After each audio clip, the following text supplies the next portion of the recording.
vida y vida en abundancia.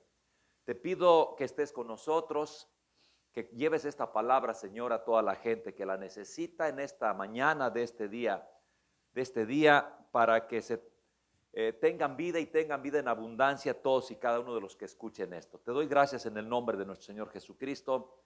Amén, amén y amén. Vamos a compartir la palabra en este domingo 12 de abril del año 2020. Este domingo 12 de abril del año 2020 estamos compartiendo la palabra para Estados Unidos, para Canadá, para México, para toda Latinoamérica, entre los cuales está Brasil, está Argentina, está Chile. Les enviamos un afectuoso saludo y enviamos también un saludo a nuestros amigos que suelen vernos en Italia, en España y en Francia, que es donde hemos tenido contactos con personas, ya incluso de Egipto. Les bendecimos y les deseamos una pronta recuperación para que salgan del tiempo de aflicción y entren a una nueva vida con nuevos bríos, con nuevas fuerzas, con muchas ganas de salir adelante porque Dios los sustenta. Gracias por mirarnos, gracias por estar al pendiente y vamos a fundamentar esta palabra en el libro de los Romanos, en el capítulo 5, en el versículo 18, que traemos una palabra que por cierto es tremenda, donde dice, porque así como por la desobediencia de un hombre, los muchos fueron constituidos pecadores, así también por la obediencia de uno de los muchos, los muchos serán constituidos justos. La vamos a repetir, Romanos capítulo 5, versículo 18, porque así como por la desobediencia de un hombre, los muchos fueron constituidos pecadores, así también por la obediencia de uno, los muchos serán constituidos justos. Es Pablo quien escribe esta palabra, envía una carta a los romanos sin siquiera conocer la capital Roma, ni haber ido a ninguna parte de Italia. Está escribiéndole a los judíos que están ubicados en Roma. ¿Y por qué les envía la carta? Porque tenía la necesidad de persuadirlos de que el Dios que tenían era bueno y que el Cristo era Jesús, quien había sido crucificado poco tiempo antes, y que tenían que arrepentirse y que recibirlo y reconocerlo para que tuviesen salvación y vida eterna.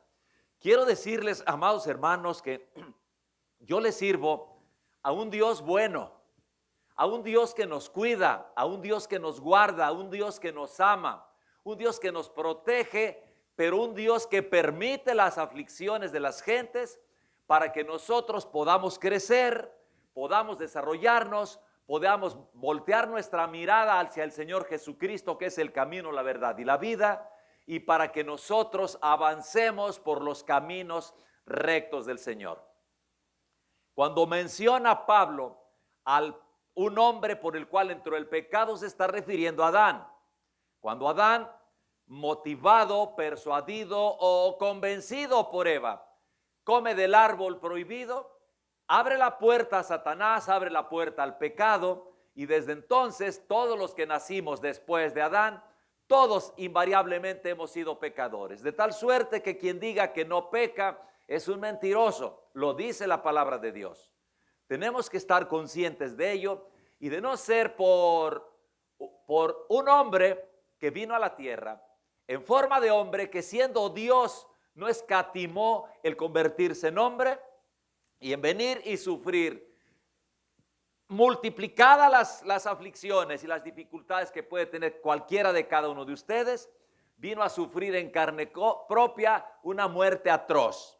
Y ahí es donde vamos a ubicarnos, porque debemos de recordar, amados hermanos, que estamos hoy terminando la que se le llama Semana Santa.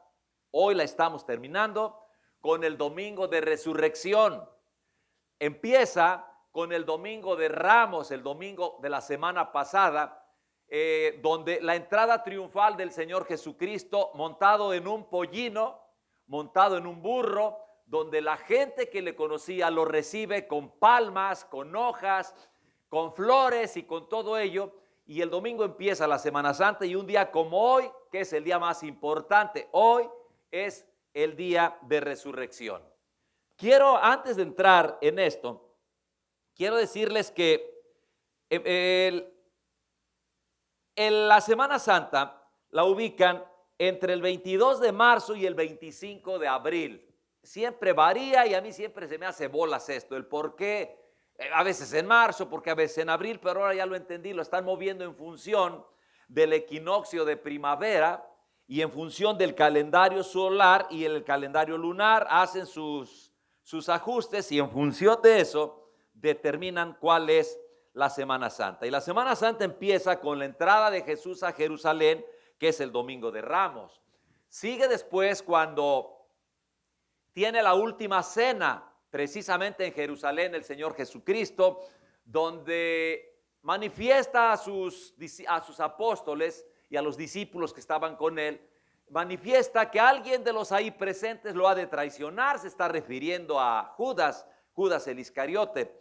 Y inmediatamente después, Judas sale corriendo a traicionar al Señor Jesucristo. El Señor Jesucristo se va a orar al Monte de los Olivos junto con sus apóstoles y ahí mismo va a ser detenido por los soldados romanos, por los alguaciles de aquella época, por los sacerdotes religiosos de esa época y por los ancianos y escribas que estaban en esa madrugada que fueron a detener al Señor Jesucristo. Después de ahí viene el juicio, un juicio cargado, un juicio nada justo, donde es determinado culpable no por las autoridades, no por Pilato ni por Herodes, porque ellos lo encontraban limpio, sin culpa, sino por los sacerdotes, ancianos y escribas de aquella época, que asusaban al pueblo y decían, crucifícale, no decían, gritaban, crucifícale, crucifícale, crucifícale.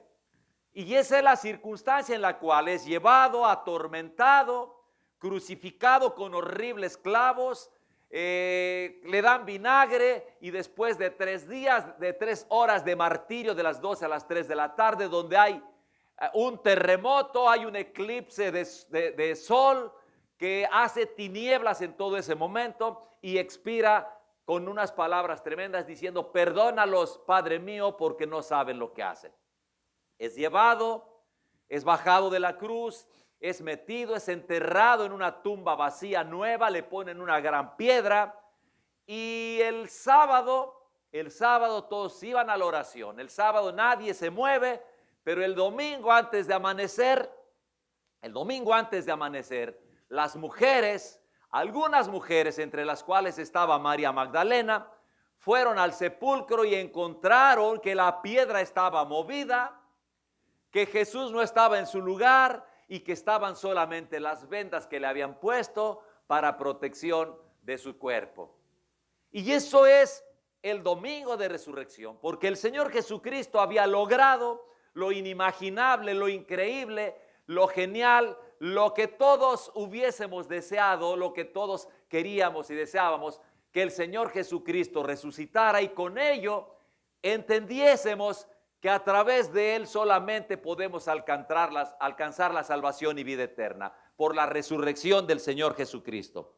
En el libro de Marcos, capítulo 16, versículos 1 y 6, ahí narra la historia cuando va María Magdalena y encuentra que no está y lo que hace es agarrar camino a prisa, muy deprisa, para avisarles a los apóstoles, entre los cuales estaba Jacobo, Juan, Pedro y los demás, para decirles, el Señor no está en la tumba. 2 discípulos del Señor Jesucristo, y lo narra Juan, es Pedro y es Juan, salen corriendo desde Jerusalén hasta el lugar donde está la tumba ya vacía. Llega primero Juan porque es más veloz, Pedro llega después, Juan tiene miedo, no entra a la tumba, pero Pedro entra y encuentra que está vacía. Está vacía y entonces Juan entra también y se dan cuenta que el Señor Jesucristo no está. Y 2 ángeles les dicen, ¿a quién buscan? No busquen al que vive, porque el que vive ya va camino de Jerusalén. Esa es la resurrección del Señor Jesucristo y eso es lo que está narrando Juan en el capítulo 20, versículos 2, 11 y 15, ya prácticamente al terminar la versión de Juan del Evangelio escrito precisamente por Él. Entonces, esas son las circunstancias, eso es lo que estamos viviendo hoy. Debemos de estar nosotros tremendamente contentos, profundamente felices, porque Jesús resucitó, porque Jesús nos abre la puerta, porque Jesús es el camino y porque Jesús nos vino a enseñar cómo debemos de comportarnos. No tenemos que esforzarnos mucho, sino porque el Señor Jesucristo nos dice, como tú naciste pecador, como eres pecador por naturaleza y tu naturaleza pecaminosa no te permite estar bien ante Dios y ante el mundo, entonces por mi muerte y por mi sangre, dice el Señor Jesucristo, podrás entrar al reino de los cielos, porque a mi Padre y a mí, dice el Señor Jesucristo, así nos ha placido darte salvación y vida eterna de manera gratuita, de tal suerte que es por gracia. Quien te diga que es por tus ofrendas, quien te diga que es por tus diezmos, quien te diga que es por lo que regalas o por los esfuerzos que tú haces, te están engañando, te están mintiendo, y quien miente y quien engaña viene precisamente del maligno. Quiero decirles algo. Estaba yo viendo anoche y resulta que en Azcapotzalco, en la Ciudad de México, recuerden que yo vengo de México, aunque estamos transmitiendo desde Gainesville, Texas,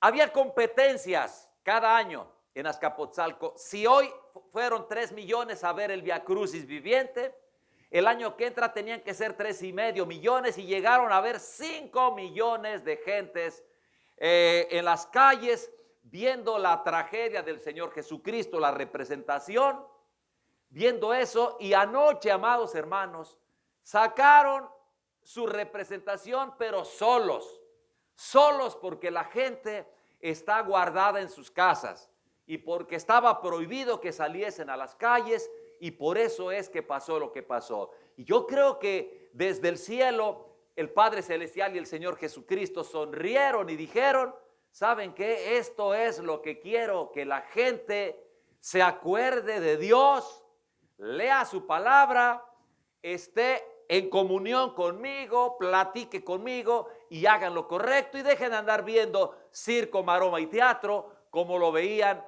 en Azcapotzalco. Porque eso no es agradable ante Dios. Eso se le llama, amados hermanos, idolatría. Y la idolatría Dios la vomita, Dios la aborrece. Viene a mi memoria también Tasco, el del hermoso estado de Guerrero, allá en México también. Hacen un Via Crucis viviente los viernes por la noche, donde cientos y tal vez miles de personas se ponen un cucurucho negro, una tela negra, parecen brujos y van sin camisa, cargando grandes cruces y llevando un látigo en la mano con ciertas cosas que lastiman y azotándose, desangrándose completamente. Antibíblico, porque si tu cuerpo es la casa de Dios, si tu corazón es la recámara del Espíritu Santo, tu obligación mínima es cuidar al máximo tu cuerpo, porque esa es la casa de Dios. Y eso hacen. En el estado de Michoacán, allá cerca de Pátzcuaro, en Janitzio para ser exacto, hacen el cerro. Janitzio es una isla en medio de un lago, lo cubren totalmente de flores amarillas e iban miles y miles de personas a ver el panteón de Janitzio.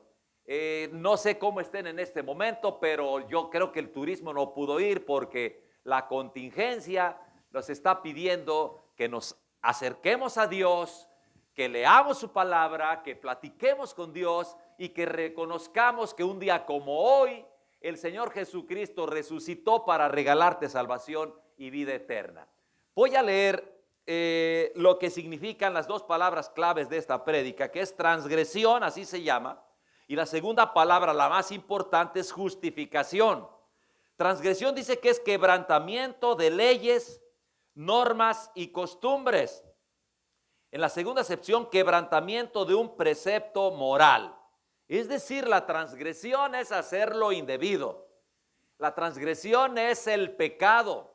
La transgresión es el no respeto de las normas, no respeto de los estatutos, no respeto de las leyes.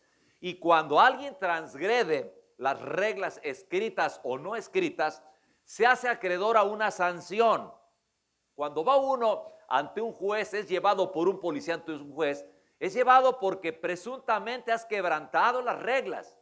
El juez va a escuchar tus alegatos, los alegatos del policía, y el juez va a determinar si transgrediste la ley o no. Y si la transgrediste, te vas a hacer acreedor a una sanción. Y así estaba escrito. Cuando Adán pecó, en automático tuvo dos castigos. Castigo número uno: saldrás del paraíso, comerás con el sudor de tu frente, y a trabajar se ha dicho, y además tendrás muerte, fue la palabra para Adán. Y a Eva, por cuanto también pecó, con dolores de parto tendría sus hijos, tendría que trabajar y tendría que hacer sacrificios que no estaban previstos, también siendo expulsada del paraíso junto con Adán. Entonces, el transgredir las leyes, el hacerlo indebido, trae consecuencias y tenemos que entenderlo, porque el que piense que a escondidas va a engañar a la policía, va a engañar las leyes, va a engañar, no lo va a lograr. Tarde o temprano pagará las culpas de su error. Pero más grave el caso es aún porque ante los ojos de Dios no podemos ocultar absolutamente nada, ni siquiera nuestros pensamientos. Entonces, cuando Dios se percató que era imposible el ingreso a Él por el pecado que ya estaba encima, lo que hizo, dijo: les regalo a mi único hijo, por eso yo le sirvo a un Dios bueno, a un Dios misericordioso, al único Dios que creó los cielos y la tierra, porque Él nos diseñó y Él nos dio vida y nos dio vida en abundancia. Ahora, ¿qué es la justificación? O sea, para poder tapar el pecado, para poder cubrir el pecado, para poder evitar el pecado, tuvo que venir Jesús a morir en una cruz, derramando hasta la última gota de su sangre y morir ahí.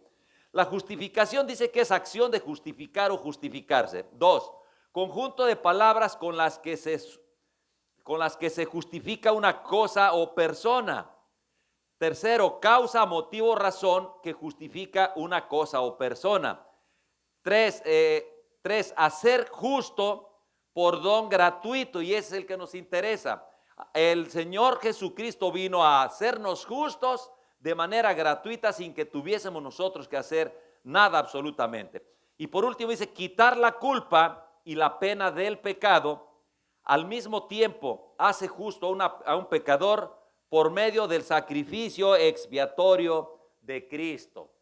Es decir, nosotros no merecemos, amados hermanos, nada. Por más bañaditos, peinaditos, ordenaditos, corbateuditos, trajeaditos que estemos, no merecemos absolutamente nada. Pero el Señor Jesucristo vino al morir en la cruz a limpiarnos, a justificarnos del pecado, a regalarnos ese don de tapar los pecados que hemos cometido. Nos regala el Espíritu Santo para que nos enseñe y nos guíe qué debemos de hacer, qué podemos de hacer, qué no podemos hacer, y que nos lleve directamente hacia el camino hacia Dios. Esa es la situación. Por eso vino el Señor Jesucristo a regalarnos salvación y vida eterna. Vamos a ubicar el versículo central de este día, ubicándonos en el capítulo 5. En el versículo 1 escribe Pablo a los judíos en Roma y dice: justificados pues por la fe, tenemos paz para con Dios por medio de nuestro Señor Jesucristo. Y es tremenda la palabra, porque si nosotros recibimos a Cristo en nuestro corazón, de verdad,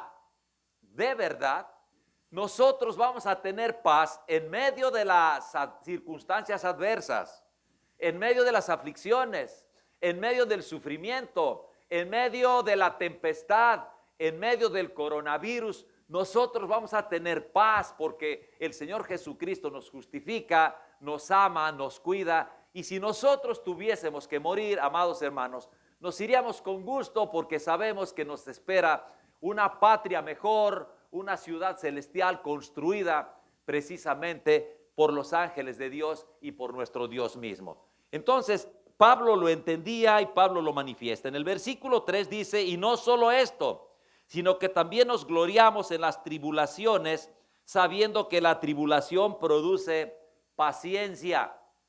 Amados hermanos, entonces realmente estamos recibiendo cátedras de paciencia. A las madres que están encerradas con sus hijos hace ya varios días, ya un mes, o hay quienes tienen más de un mes, saben ahora lo que significa tener encerrados a sus niños y lo difícil que es para los maestros que se los cuidan y los maestros que les enseñan. Y a los maestros saben ahora que estar encerrados en sus casas es más complicado que estar en las aulas dando clases. Por lo tanto, ya deben de estar clamando y levantando sus manos al cielo para decir: Señor, ya quita el coronavirus, queremos volver a trabajar. Preferimos trabajar que estar encerrados en nuestras casas. Pero es un tiempo de reflexión, es un tiempo de enseñanza, es un tiempo de comunión con Dios, es un tiempo de leer la Biblia, es un tiempo de ver y de escuchar predicaciones, es un tiempo de ver películas cristianas, es un tiempo de estar nosotros a cuentas con Dios. Y Pablo lo veía desde ese momento. Dice que la tribulación nos va a producir paciencia, así es que tranquilos. Ahora dice más, y la paciencia produce prueba, y la prueba produce esperanza. Entonces, tenemos que estar nosotros preparados para la aflicción para que tengamos paciencia. Y la paciencia nos va a dar prueba y la prueba nos va a dar esperanza. Nosotros tenemos una esperanza clara, clarísima. La esperanza de estar nosotros en un corto tiempo, estar junto con el Señor Jesucristo en esa patria celestial donde está Dios, donde es maravilloso, es de oro y todo es maravilloso. Cada vez que leo el capítulo 20 del libro de Apocalipsis, me emociono y hasta me dan ganas de irme, solamente que tengo que esperar el momento en que Dios nos diga: hasta aquí llegaste, vente conmigo.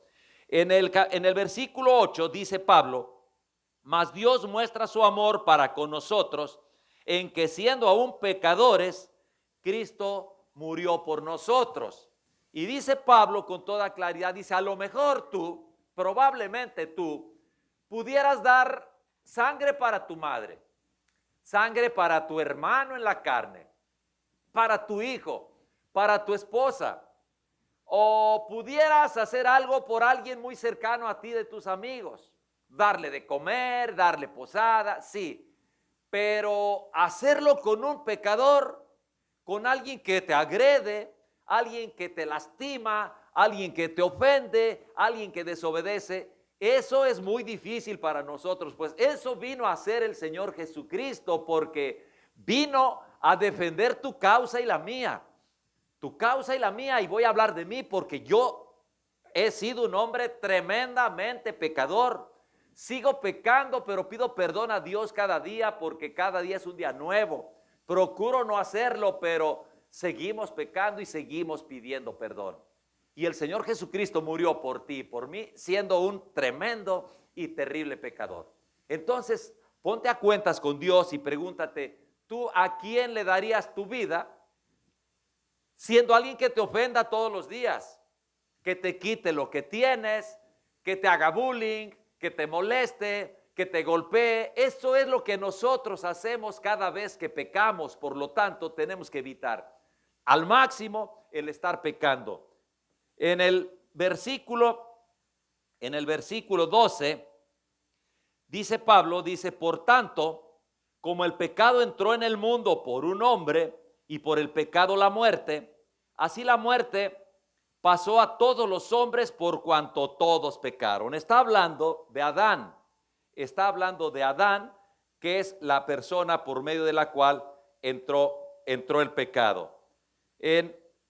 Después dice en el versículo 15, dice: pero el don no fue como la transgresión, porque si por la transgresión de aquel uno murieron los muchos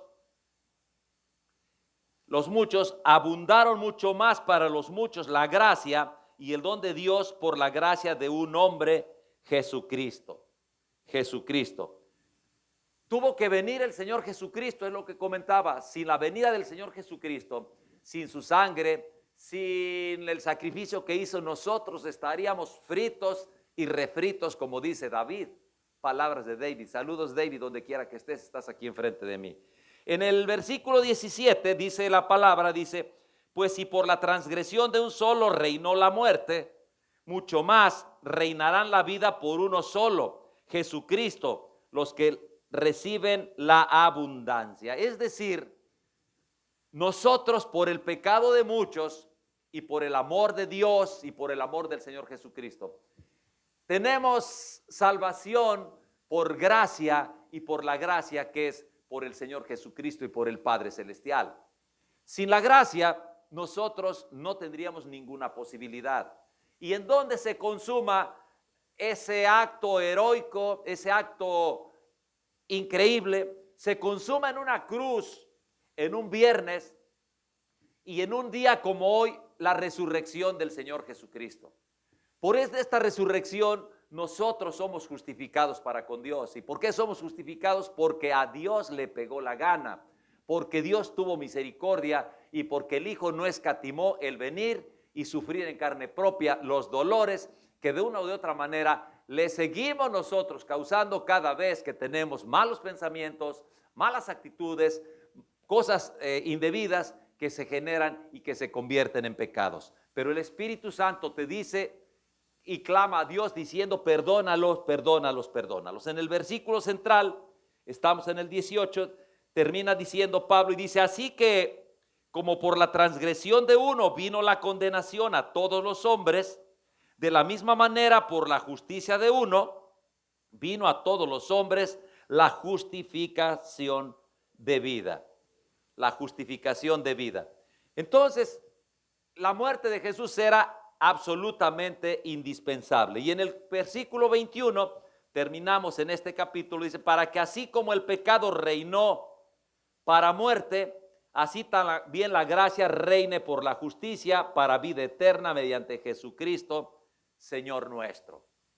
Entonces, Pablo lo que hace, diciéndoles a los judíos en Roma, y diciéndote a ti y diciéndome a mí, que el Señor Jesucristo vino a limpiar primeramente a su pueblo, a darle salvación gratuita, pero de paso, como no le recibieron, como los crucificaron, nos abrió la puerta a los gentiles, es decir, a todos los pueblos de la tierra que no eran el pueblo hebreo. Todos nosotros somos gentiles, pero nos aceptó por adopción y por gracia y por su buena voluntad nos rescató de la muerte a la cual estábamos sentenciados por el pecado de Adán, viniendo el Señor Jesucristo a darnos la salvación por justificación, dándole argumentos ante Dios para que nos quite los pecados y nos permita a nosotros tener la salvación que tanto nosotros deseamos. En el trayecto de la Biblia podemos encontrar muchas transgresiones, las voy a comentar rápidamente porque el tiempo lo tenemos encima una vez más. En el libro del Génesis encontramos en el capítulo 31, versículo 36, a Jacob reclamándole a Labán y diciéndole: ¿qué transgresión he hecho? Jacob había huido con sus 4 mujeres y con sus 12 hijos y con su hija Dina. Y el suegro Labán lo persigue para quitarle sus mujeres, para quitarle el ganado y de paso con la idea también de maltratarlo, incluso de asesinarlo. Pero una noche antes le reclama a Dios, se le aparece a Labán y le dice: cuidado de meterte con mi hijo, cuidado de meterte con Jacob. Cuando se encuentran, Jacob lo confronta y le dice: ¿qué transgresión he hecho? ¿Qué pecado he hecho por el cual tú me persigues? Y lo que pasa ahí es que ya Labán le dice: es que un ángel de Dios habló conmigo y ya no puedo reclamarte. Job, en el capítulo 13, versículo 23 del libro de Job, dice que cuántas iniquidades y pecados son todas las transgresiones que nosotros tenemos. Él lo cuestiona diciendo: yo, ¿qué transgresión he tenido? Dice Job. Recuerden que Job era un hombre temeroso de Dios y apartado del mal, conforme a la voluntad de Dios era Job, pero estaba siendo probado por el enemigo, probado por el demonio, y ya gravemente enfermo, hace esas observaciones, dice: ¿qué transgresiones hemos hecho? Entonces, transgredir es quebrantar la ley.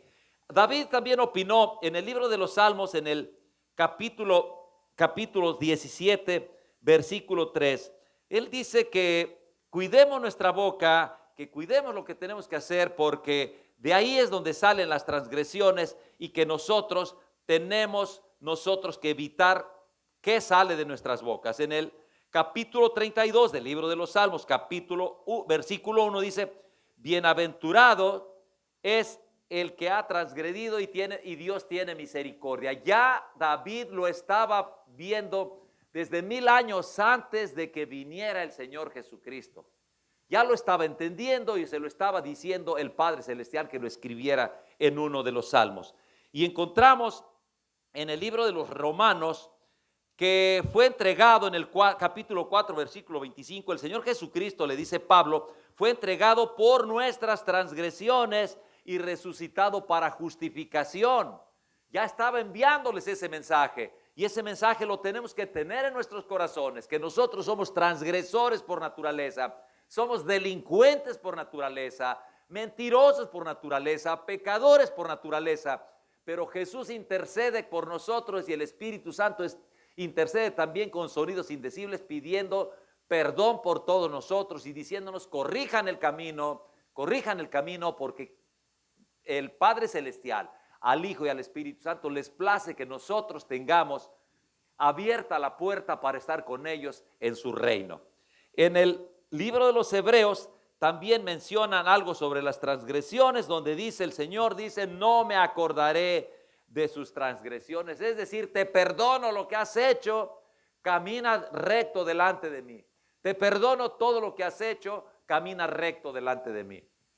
Pero no olvidemos nosotros que cuando Jesús estaba en la tierra, le dijo a sus apóstoles y nos dijo a nosotros: cuidado de no tratar bien al Espíritu Santo de Dios. Lo tienen que tratar con cariño, lo tienen que tratar bien, tienen que tener comunión estrecha siempre, porque el Espíritu Santo mora en nuestros corazones.